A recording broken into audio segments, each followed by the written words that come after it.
I'm very honored to be up here today and to talk a little bit about my career and philosophy for what has been about a 45-year career. And I think I have 30 minutes and about 160 slides, so I'm going to go through them pretty quickly. But in order to make it 40 years of designing Supertall, I have to go back to one of the very first projects I worked on, which was the John Hancock Center. And I worked on that when I first came to SOM in 1968. And I didn't do much in terms of designing on that. In fact, I did nothing in terms of designing it, but it's where I learned how to do shop drawings with Garamond Scott and Ferd Sheeler, who were the technical people.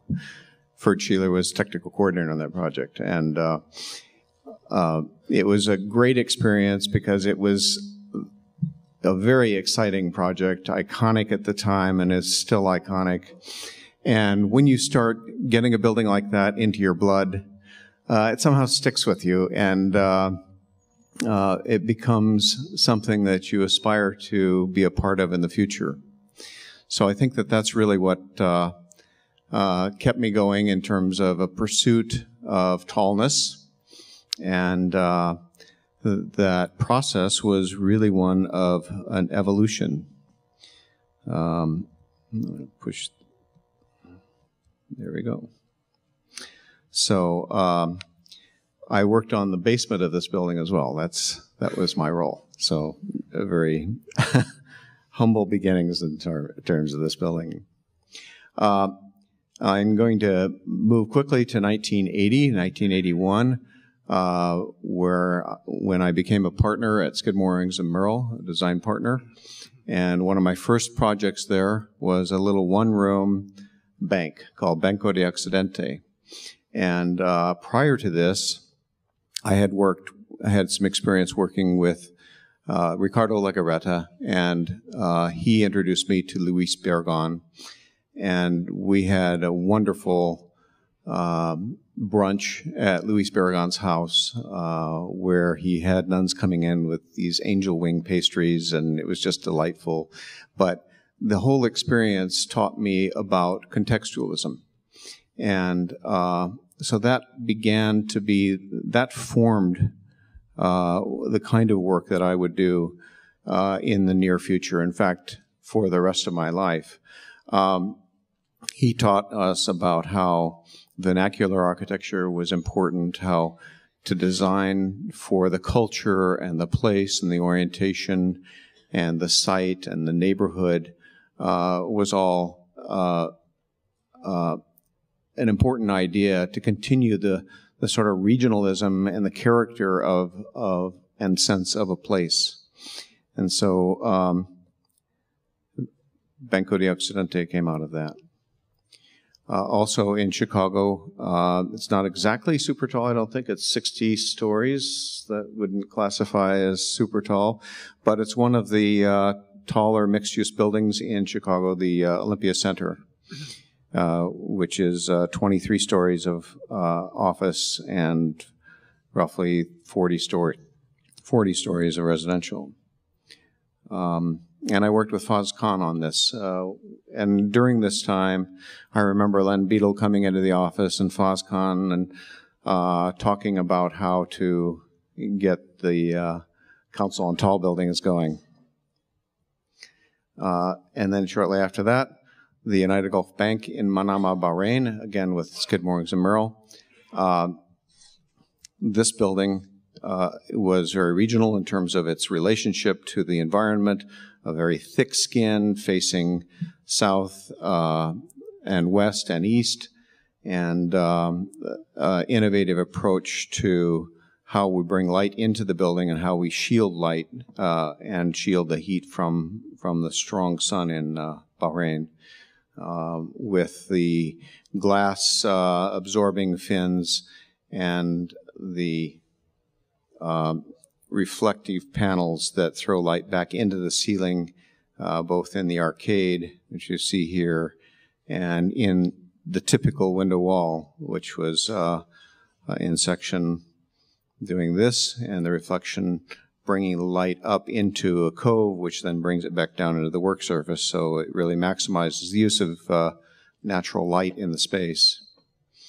Moving on to a new era, or a modified era in terms of contextualism for me, after doing buildings like Rose Wharf and AT&T and NBC Tower, which I felt after I had done them that they were perhaps too referential to the historic nature of the towers that I was and the cities that I was trying to build within.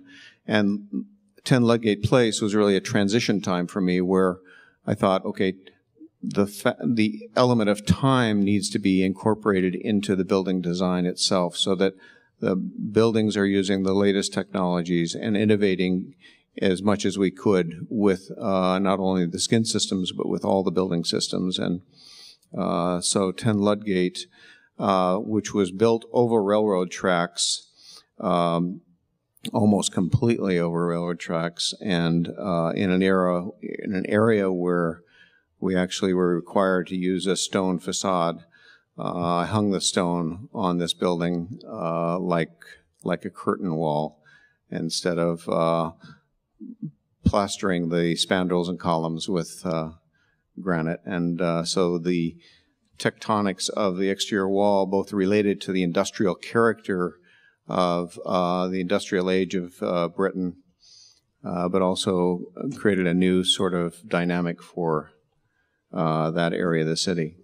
And then Jin Mao Tower came shortly after that, and although many people say that this is a pagoda building, the idea here was to make this a uniquely Chinese building, a strongly Chinese building, and yet to do it in such a way that you knew it had to be a new facade, a new building that recalled a number of factors about Chinese architecture. The setbacks relate to the number 8, but they also relate to sort of the ancient Chinese pagodas.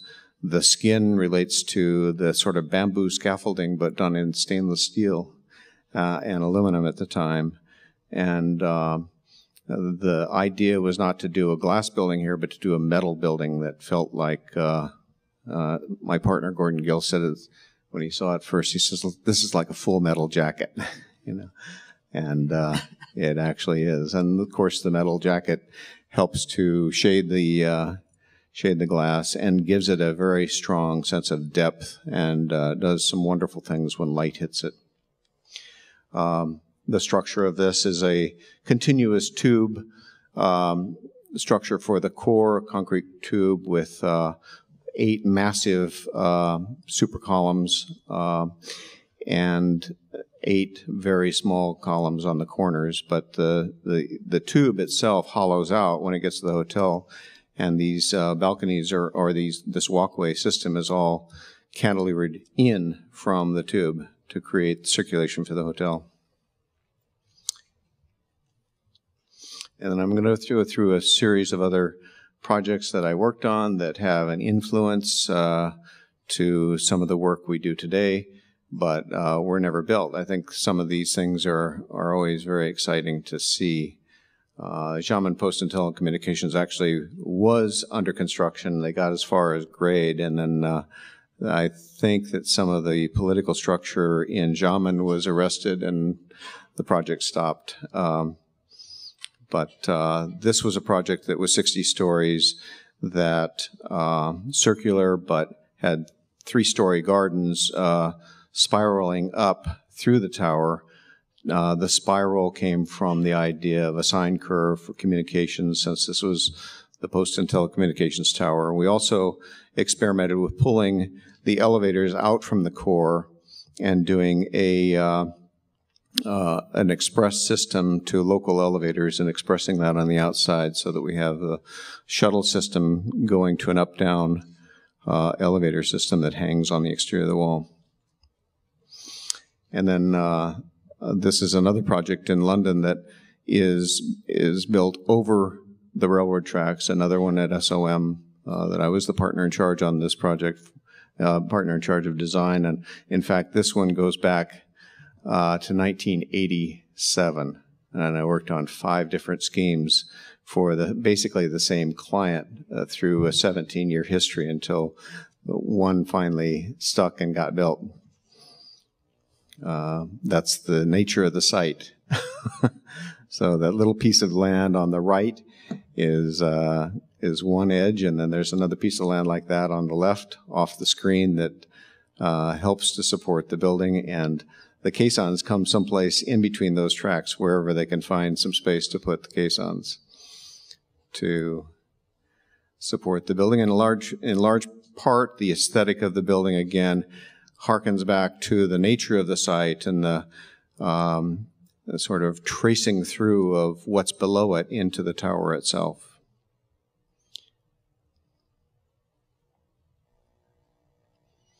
Again, this building is very thin. The elevator system is on land, but actually coming outside of the building, as you see here, and some of the other core elements are coming outside of the building too, to create a better leaf span. And then the structure, as it comes down on the east facade, kicks out to where the caissons are. You can see how that diagonal column is the actual column to the building that's supporting half of that structure.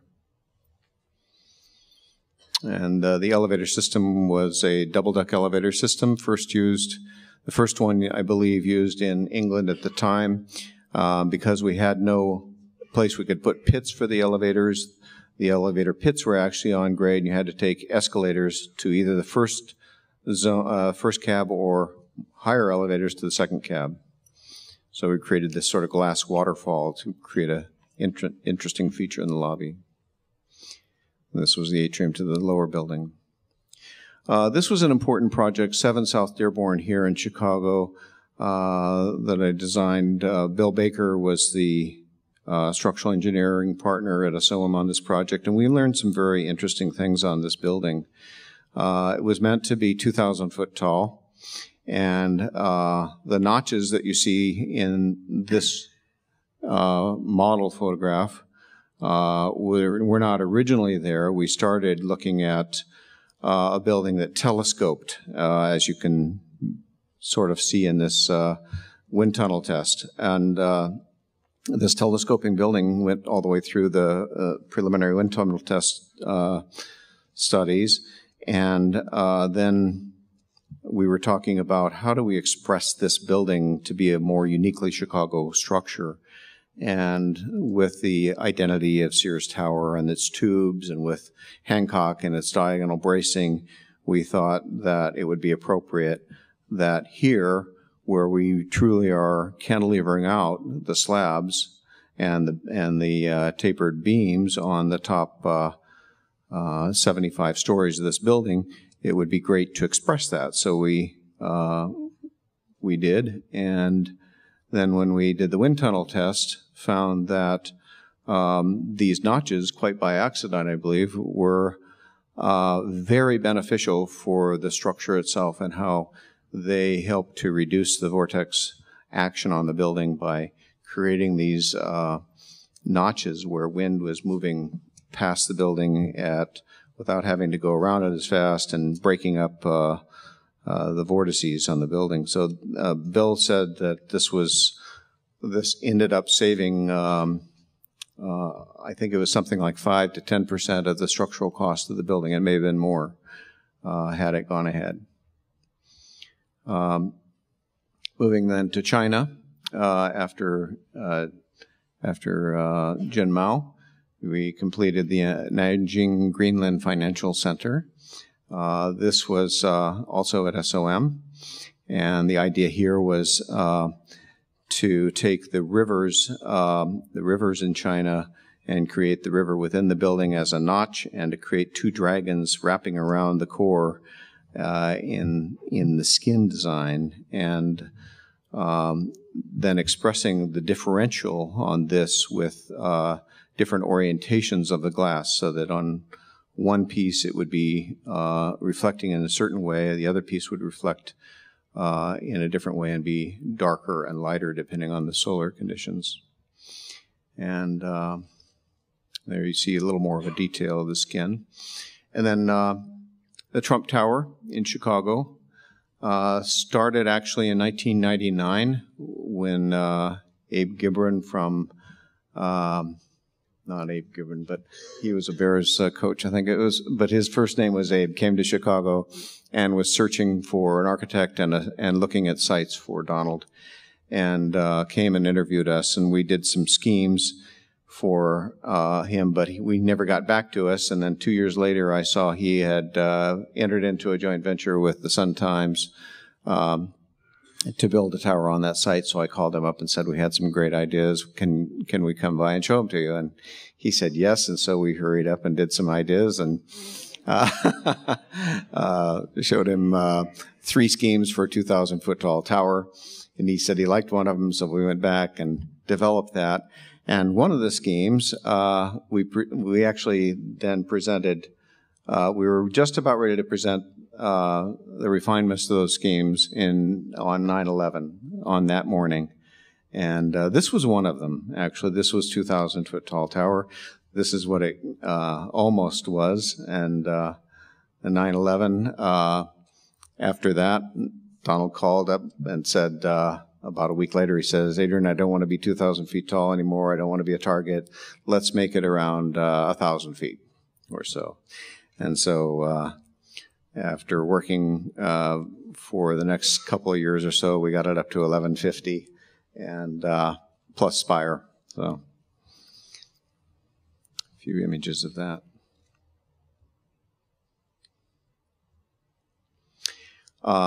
Also in 1995, now I'm switching gears here a little bit from a pure contextualism to something which is was starting to be an important ingredient in our thinking about technology and incorporating technology into buildings.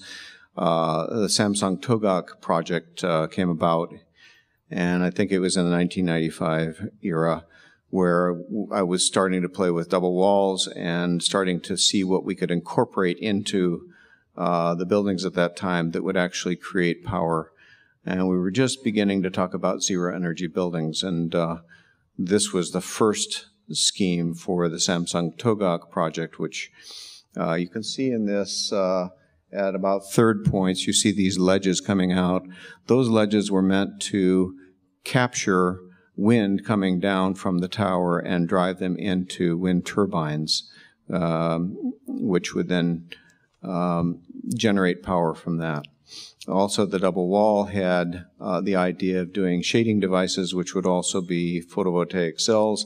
This is really before I knew how photovoltaic cells worked, but you'd get double use out of them with shading and power generation. And here's a diagram that shows how we would capture wind, and you can see the wind turbines above each of those wind scoops. And then shortly after that, or not too shortly after that, about 6 years after that, Gordon and I were talking about a project in Guangzhou, China, at SOM, where the brief talked about a highly efficient building and a sustainable building, and we said, this is a perfect building to do a zero energy building on. So we, Gordon went out, and after we had critiqued the Samsung Toga project a little bit about how it really wasn't shaped to harvest the wind, Gordon went out and developed this shape, which then does harvest the wind and brings it through, funnels it through 4 different sources, or 4 different points for wind. This is an image of the fuselage.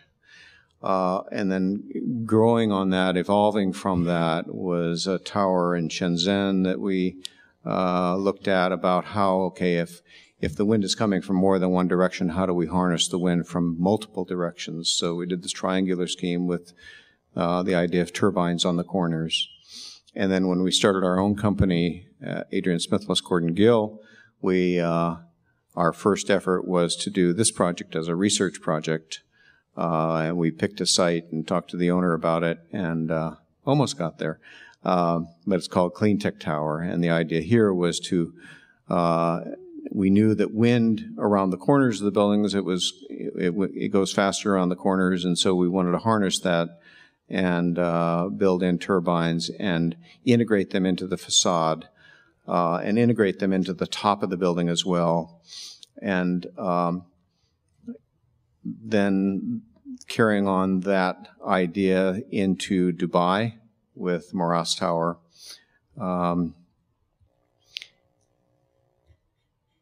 And then to a project called Signature Tower, which is also being done for Sheikh Mohammed in Dubai, doing the turbines both in the center, funneling the air into the center of the building, and also getting the wind around the edges of the building and creating turbines at both points. And the model of that project before the crash in 2008 killed this.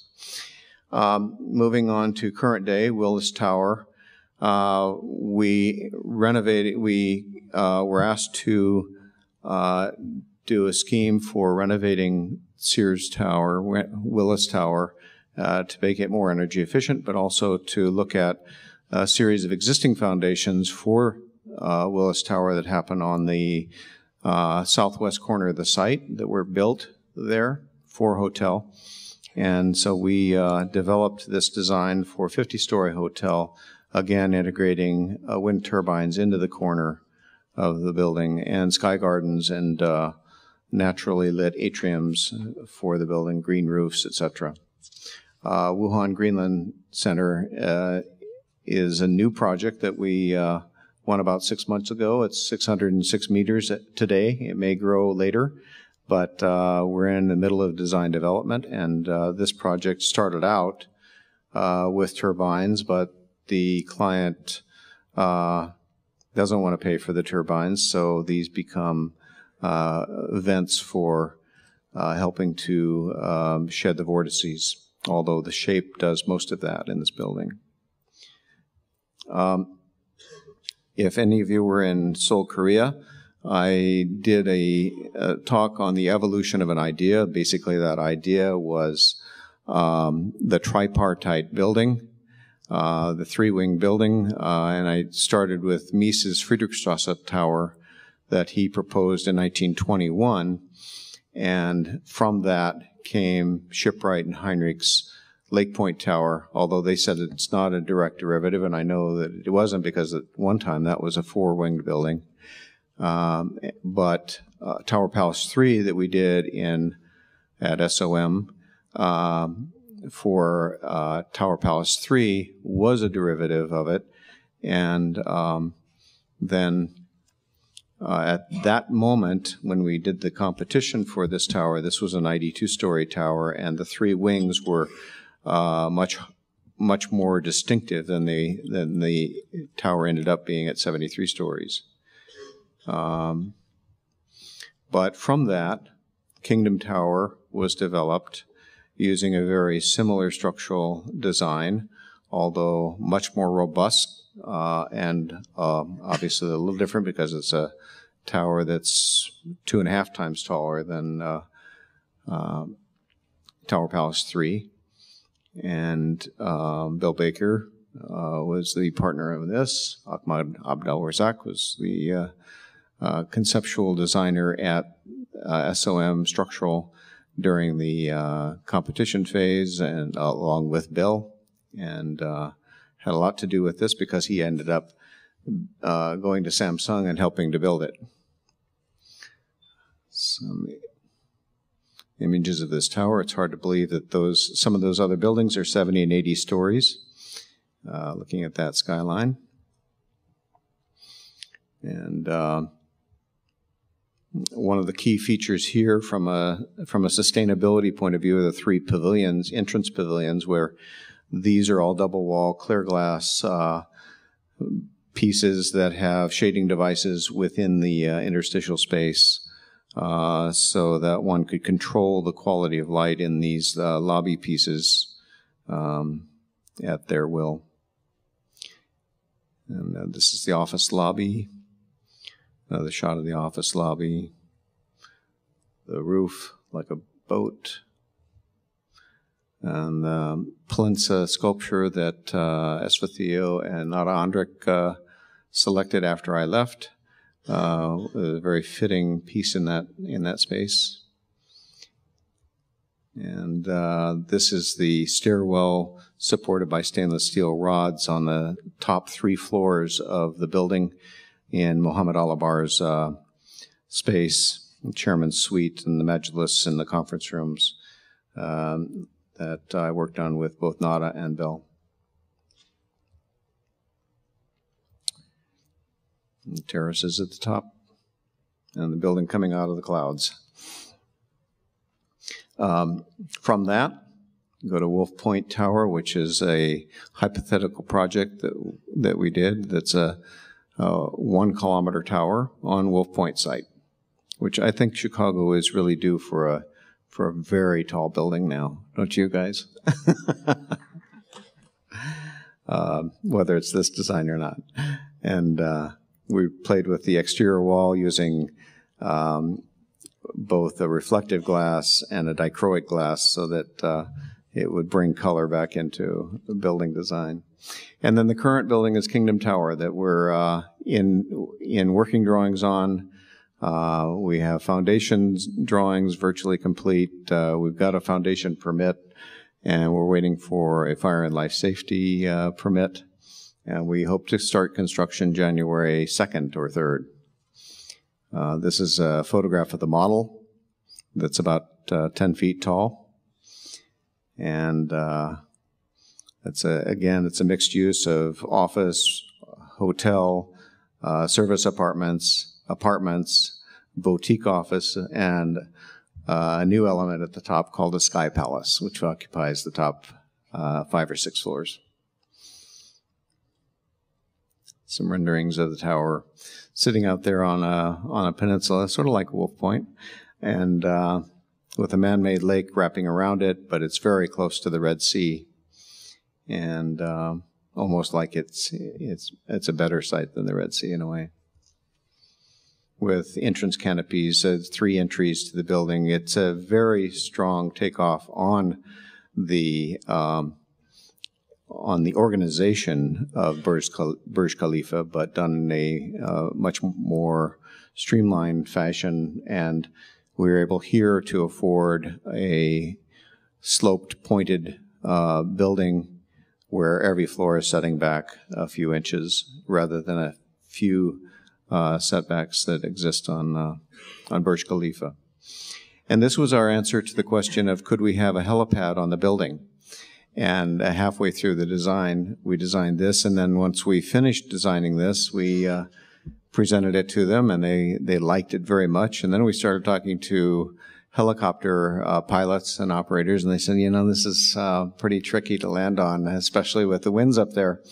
And we wouldn't advise it. So, but by that time, everybody had sort of fallen in love with this piece, and the contractor had priced it into his numbers, and it was pretty reasonable. So we've kept it. And now it's a sky terrace or a majlis in the sky or any other series of things that one can think of. And the idea is to keep it private for the Sky Palace. And there's our tower peeking up over the sky. A couple of fun projects. This one, while I was at SOM, Gateway XYZ, we call it. The idea here was a mile-high structure, which really consisted of 3 buildings and pods connecting the buildings and pods. And we thought that this would actually could actually affect the zoning patterns in Chicago. Because our other idea was that you would fly into and land on this building with a series of personal air vehicles. It was a fun project. And but from that, One Dubai competition we won in our second year of the new firm, took a similar idea of 3 towers, linking it with sky bridges, to get an aspect ratio of the tall building of 23:1. Of course, it's braced by the other 2 buildings. And the 4th tower here goes to infinity, and it's the light through the center of the 3 shafts, or 3 buildings. And then the Mile High Tower This is an ongoing research project that we're doing in the office, and I've been working with some contractors and Ahmed about the feasibility of this. This is the space in between the elevator system that would take you to various sky decks or sky lobbies and to transition. So it's that interstitial space between the three buildings, and the air would be moving through these buildings, so that the buildings are also tied together by a ring that you see there. And there's the ring, and there are the three pieces, the three legs that extend out, and the rings connect the cores of each building. And there's the lineup of the towers that I just talked about. And on to one last thing, Towards Zero Carbon, our recent publication of the Chicago Central Area Decarbonization Plan, which looks at the central area of Chicago and how do you make the central area conform to the 2030 challenge, which is zero carbon by 2030. And our study specifically related to 80% of that, which is the goal for 2020, and how do you do that? And we took some of the stuff that we learned on Sears Tower and applied it to this grouping at 550 buildings, residential and office, and looked at districts and how districts could be a part of energy reduction. And we looked at mixed use of this area, which was predominantly office or residential, and trying to make it into a mixed use office and residential by bringing great schools into the loop and bringing people back into the loop to live and work in a walking type environment. And we're now extending that into other cities in China with our prototype, but of 100,000 person, 60 million square foot city, live-work environment on a 1 kilometer site. And we are actively planning this project as we speak. Thank you.